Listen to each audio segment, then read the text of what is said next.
కేవలం ముగ్గురు రీజనల్ కోఆర్డినేటర్లు మారిన నేతల్లో మాత్రం మార్పు రావడం లేదు. సీనియర్లను సమన్వయం చేయడం సమన్వయకర్తలకు కత్తి మీద సాములా మారిందా? ఉత్తరాంధ్ర ఇన్ఛార్జిగా బాధ్యతలు స్వీకరించిన కన్నబాబు వైసీపీ లీడర్లకు కేడర్కు మధ్య సమన్వయం సాధించడంలో సఫలీకృతం అవుతారా? ఇప్పుడు ఇదే అంశంపై లోతైన చర్చ జరుగుతోందా? Let's watch.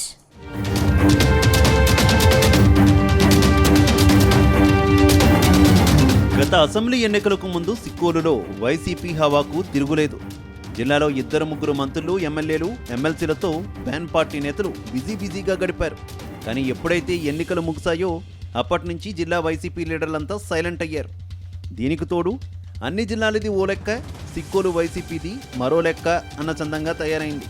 దీనికి ప్రధాన కారణం శ్రీకాకుళం జిల్లా వైఎస్ఆర్ కాంగ్రెస్ పార్టీలో తలపండిన సీనియర్లు, పెద్ద పదవులను అనుభవించిన బడా నేతలు ఉండడమే ఇందుకు కారణం. వీరిని సమన్వయపరచాలంటే రీజనల్ కోఆర్డినేటర్లకు తలకు మించిన భారంలా మారిందనే చర్చ నడుస్తోంది.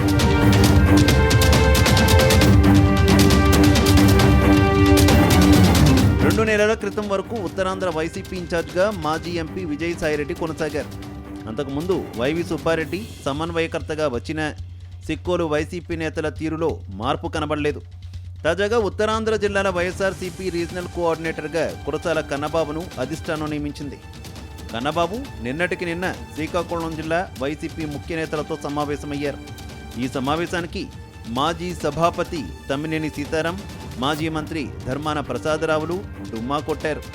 ఇక శ్రీకాకుళం, ఆమదాల వలస, టెక్కలి, ఇచ్చాపురం నియోజకవర్గాలలో బహునాయకత్వం సమస్య అలాగే ఉంది. వీరందరినీ సమన్వయపరచాలంటే దేవుడు దిగి రావాల్సిందే అన్న చర్చ నడుస్తోంది.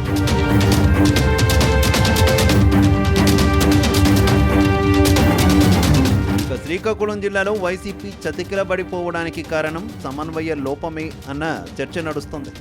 ఇప్పుడు కురసాల కన్నబాబు లాంటి నేతలు శ్రీకాకుళం వంటి రాజకీయ చైతన్యం ఉన్న జిల్లాలో సమన్వయం ఎలా కుదురుస్తారనేది ఇక్కడ ప్రధానంగా తలెత్తుతున్న ప్రశ్న. కురసాల కన్నబాబు ఈ నెల 4న జిల్లా వైకాపా నేతలతో సమన్వయ కమిటీ సమావేశం నిర్వహించారు. జిల్లాలో పార్టీకి పూర్వ వైభవం తెచ్చేందుకు అందరూ కలిసి పోరాడాలని నేతలకు పిలుపునిచ్చారు.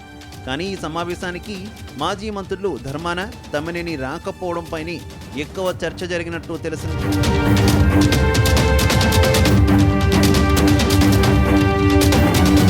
మరోవైపు గత అసెంబ్లీ ఎన్నికల్లో వైసీపీ ఓటమి తర్వాత పాత ఇన్ఛార్జీల స్థానంలో కొత్త ఇన్ఛార్జీలు వచ్చారు.